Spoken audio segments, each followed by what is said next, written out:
На прошлой джуме мы начали говорить о том, что мужество, оно не связано с возрастом. И ислам показывает о том, что благодаря исламу, на начальном этапе, благодаря пророку, саллаллаху алейхи вассалям, были воспитаны поколения, для нас дети. То есть мы относимся к нашим детям до 17, до 18, для кого-то и 25-летний он еще ребенок, как к детям. Но если посмотреть на историю, эти дети, как мы сегодня считаем, они добивались высот, делали то, чего не могли сделать взрослые люди. Для примера, Абдурахман ан-Наср, ему был 21 год, он был правителем Андалусии. В период его правления, это был, говорит, золотой век возрождения, когда он стал самой могущественной страной. Мухаммад аль-Фатих, освободитель Константинополя, ему было, когда захватил Мекку, Стамбул, ему было 22 года. О ком пророк, саллаллаху алейхи вассалям, сказал, как прекрасна эта армия и как прекрасен ее правитель. То есть пророк, саллаллаху алейхи вассалям, упомянул в хадисе того военачальника, который освободит Константинополь. И пророк, саллаллаху алейхи вассалям, сказал, сподвижники пытались, со времен Муавии пытались освободить Константинополь, а смог 22-летний предводитель османов Усама ибн Зейд. Ему было 17 лет, когда его пророк, саллаллаху алейхи вассалям, отправил во главе армии, в которой были такие мужи, как Абу Бакр и Умар. Мухаммад ибн аль-Касим, 17 лет, был завоевателем Синда. Саад ибн Аби Ваккас, когда принял ислам, ему было 17 лет.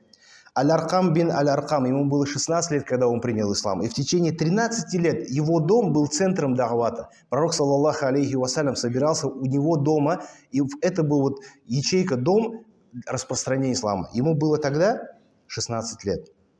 Тальха ибн Убайдулла, было 16 лет, который, защищая пророка, саллаллаху алейхи вассалям, после ухода его нашли в одной из ям с отрубленной кистью, на нем было более 70 ран. То есть он своим телом защищал пророка, саллаллаху алейхи вассалям. Зубайр ибн аль-Аввам, ему было 15 лет, когда он принял ислам. Два парня. Подумайте, 13-14 лет. Вот 13-летний парень сейчас встанет, мы к нему относимся как к ребенку, правильно? Время Бадра, эти два мальчика. Муаз ибн Амр ибн аль-Джамух, ему было 13 лет. Муаз ибн Афра, ему было 14 лет. Во время битвы при Бадр они нашли Абу Джахиль и сказали, это тот человек, который вредил пророка, саллаллаху алейхи вассалям. И они его убили. То есть 13 лет. То есть мы даже к этим относимся как к детям. Они воевали рядом с подвижниками пророка, саллаллаху алейхи вассалям. Заиду ибн Сабиду было 13 лет. И он был писарем пророка, саллаллаху алейхи вассалям. Опять же, нигмат Аллаха. Он за 17 дней выучил арамейский язык в совершенстве. И был переводчиком пророка, саллаллаху алейхи вассалям. То есть вот их много таких примеров, когда вот маленькие дети, они делали то, чего не могли большие. И для нас является целью воспитать своих детей такими. Воспитать, кто может быть в авангарде уммы. И ученые сказали, то, что есть очень много примеров, способов, как пророк, саллаллаху алейхи вассалям, воспитал из этого молодого поколения этих витязей, которые были примером. Кто-то в войне, кто-то в благородстве, кто-то в щедрости, кто-то в мудрости. И имам сказал, первое, при воспитании детей, это обращаться с уважением к ребенку. С уважением. Пророк, саллаллаху алейхи вассалям, обращался к детям. Иди сюда, не мешайся под ногами. К детям у нас такое отношение. Если же посмотреть на пророка, саллаллаху алейхи вассалям, то даже к маленьким детям он обращался по куньи. Кунья, то есть когда у арабов есть такое уважительное обращение, когда мы говорим Абу Ахмад, отец Ахмада. То есть мы не говорим по имени, а уважительно Абу Ахмад, по кунье.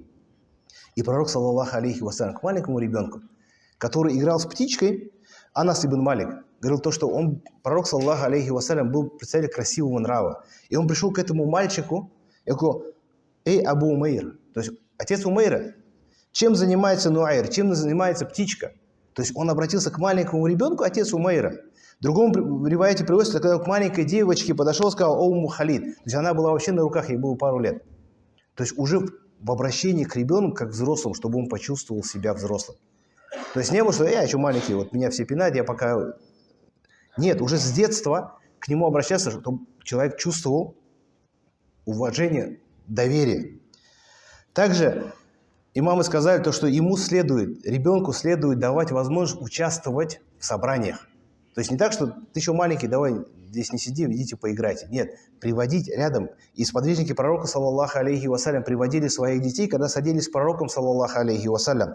Муавия ибн Курра передал от имени своего отца, то есть со слов своего отца, что когда пророк, саллаллаху алейхи вассалям, садился, вокруг него садились сподвижники пророка, саллаллаху алейхи вассалям. И приходил один мужчина, который приводил своего маленького сына и сажал его перед собой, чтобы мальчик, сидя, как бы вливался в это, чувствовал вот это, что я еще вот маленький, мне еще рано, я могу играть. Нет, то есть уже видишь, что вот чем умма живет, то есть то, что он является частью вот этого джамата, который решает какие-то уже великие, большие проблемы. Третье, детям нужно рассказывать о героях, о великих заслугах предшественников, сподвижников, табиинов, пророков.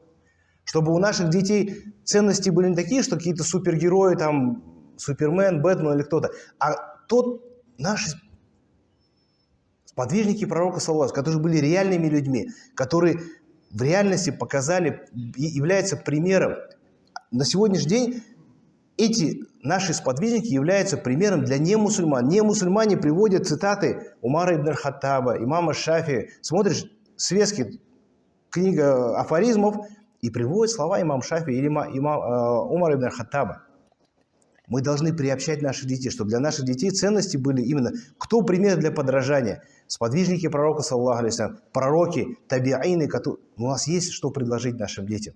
Мы должны это заинтересовать детей, показать истинную ценность, чтобы они этим жили, а не придуманными сказочными персоналами. Также на нас является воспитывать детей. То есть человек может, дети приходят в мечеть, но адаба нету. Помимо того, что ребенок приходит в мечеть или учит Коран, мы должны приобщать его к адабу. Пророк, саллаллаху алейхи вассалям, чужих детей, даже когда ребенок сел, левой рукой пытался взять еду. Пророк, саллаллаху алейхи вассалям, остановил его и сказал: скажи бисмилля, ешь правой и ешь то, что перед тобой. То есть не выбирай большие куски там где-то подальше, а то, что перед тобой, это ешь. Ешь правой рукой, говори бисмилля. Либо когда то, что младший здоровается со старшим, идущий садится, здоровается с сидящим. То есть вот эти адабы мы должны прививать своим детям. Также ученые сказали, то, что нужно относиться к ним учтиво, уважать их права. То есть не унижать человека перед людьми. Или то, что если он маленький, его можно ущемить. Пророк, саллаллаху алейхи вассалям, в одном из своих маджлисов принесли молоко. Он выпил, и рядом сидел мальчик, маленький. А с левой стороны шейхи, 50-60 лет, сподвижники пророка, саллаллаху алейхи вассалям, приближенные, а он сидит справа. Его право. Потому что первый идет с правой стороны. И пророк, саллаллаху алейхи вассалям, сказал: ладно, ты потерпишь, давай мы с взрослых начнем. Это его право. И пророк, саллаллаху алейхи вассалям, сказал: мальчик, ты позволишь мне передать эту чашу старшим? То есть можно я дам тому, кто постарше? На что мальчик сказал: я Расулюллах, я никогда не пожертвую своей доли, которая досталась мне от тебя. То есть то, что от тебя, это мой хак, я никому не отдам, это мое. И отпил следующим из этой чаши. То есть пророк, саллаллаху алейхи вассалям, это его хак. Даже ребенок не ущемлялось его право. То есть он показывал доверие, значимость. Пятое. Детей нужно обучать спорту, который достойный мужчин. То есть мы знаем, что сунной является уметь ездить на лошади, стрелять из лука и плавать. И приводится о том, что когда мусульманское государство расширилось, то есть войн нету, как у нас сейчас, единственное развлечение – это пойти где-то покушать. И Умар ибн аль-Хаттаб приказывал наместникам, указания своим наместникам, чтобы они создавали условия и побуждали мусульманских детей к тренировкам, обучению верховой езде, плаванию и прочим прикладным знаниям и навыкам, которые могут быть приемлемы на практике. Как говорится, в здоровом теле здоровый дух. И мальчик, он мужчина, он должен быть сильный, и мы должны... У нас нет, какое дзюдо, ему там что-нибудь поломают, там, или нет, какое ездить. Нет.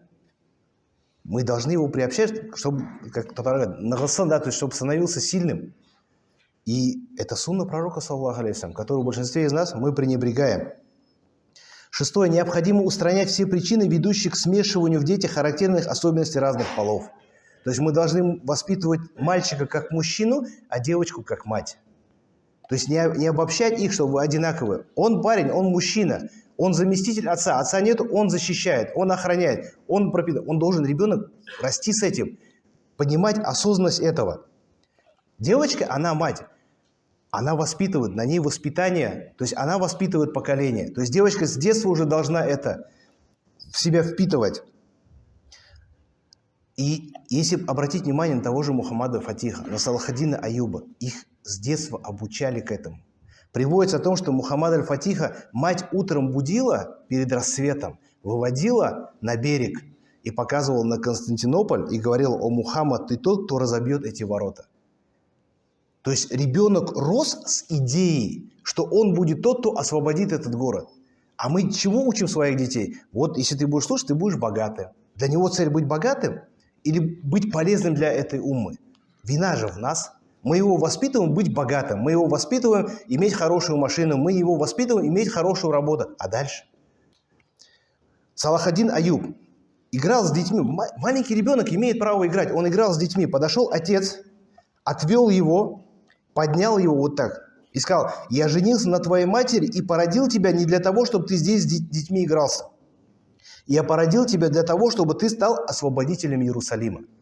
То есть программирует ребенка уже с этого, что ты будешь тем, кто будет приносить пользу для уммы. И при том, что он опустил его, он упал. Упал, и отец подходит к сыну и говорит: «Сынок, тебе больно?» Он говорит: «Да, отец». Он говорит: «А почему ты не заплакал?» Ответ Салахаддина: «Не подобает освободителю Иерусалима плакать». То есть его запрограммировано это, вот эта мелочь, я уже, все, вот моя планка. Соответственно, я уже не могу плакать, потому что я освободитель Иерусалима, я освободитель Кудса.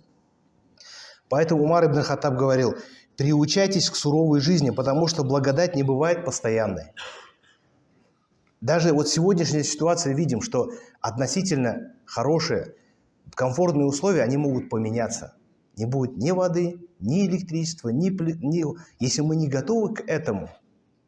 Но это реалии 21 века, сегодняшние. Никто из нас от этого не обезопасен. И поэтому, опять же, слова Умара вспоминаем и понимаем мудрость, истинных слов Умара. Приучайтесь к суровой жизни, потому что благодать не бывает постоянной. А у нас мы ребенка. Пусть отдыхает, пусть там пусть ничем не занимается. Ну, сейчас же все хорошо, машина есть, пешком ходить зачем? То есть к труду, на сегодняшний день, как мы были в Балтасях, в мечети сделали специальный цех, где обучают детей держать молоток. Он говорит: это деревня, то есть это, ладно, мы можем все говорить, что мы рядом с городом. В Балтасе относительно деревня. Он говорит: дети не умеют держать молоток. Но это же неправильно. Понятно, что вы человек богатый, там, он в этом не нуждается. Но на сегодняшний день мужчина даже гвоздь не может забить. Это же неправильно. Мы должны учить этому наших детей, чтобы они были готовы ко всему этому. Седьмое. Нельзя унижать достоинство ребенка, часто попрекая его, особенно в присутствии людей. Нельзя пренебрегать его мнением. То есть, а мы обычно также, то есть, да, там, мы лучше тебя знаем. И ребенок все, он уже инициативность теряется, он уже боится быть смешным, что над ним будут издеваться, особенно если перед людьми. И говорит то, что нужно давать возможность ребенку быть участником. То есть мы приходим в мечеть, помогать песок таскать, мы можем своего ребенка принести, чтобы он тоже... Он не поможет физически, но он будет участником этого, скажет: да, я вот помог, я вот тоже что-то сделал. Мы вот так должны приобщать ребенка, чтобы он чувствовал эту ответственность, чувствовал эту ценность. И восьмое. Детей нужно и при встрече, и в проводах давать салям. То есть не просто пришел, даже не заметил. Пришел, поздоровался, показывает, что это личность. Она уважаема. Поэтому даже вот на уровне того, что мы с ним здороваемся, это тоже воспитывает ребенка. Девятое. Следует приучать детей к личной ответственности и учить выполнять поручения, которые соответствуют их уровню и возможности. Есть такой пример. Анас ибн Малик рассказал, что пророк, саллаллаху алейхи вассалям, он был, когда маленьким, он был помощником пророка, саллаллаху алейхи вассалям. То есть какие-то маленькие поручения пророк, саллаллаху алейхи вассалям, его отправлял. И один раз меня, говорит, отправил пророк, саллаллаху алейхи вассалям, с каким-то поручением. И я, говорит, задержался, пришел домой поздно. И на что мать спросила, почему ты задержался? Он сказал, посланник Аллаха, саллаллаху алейхи вассалям, отправил меня по одному делу. Она спросила, по какому делу? Он сказал, это секрет.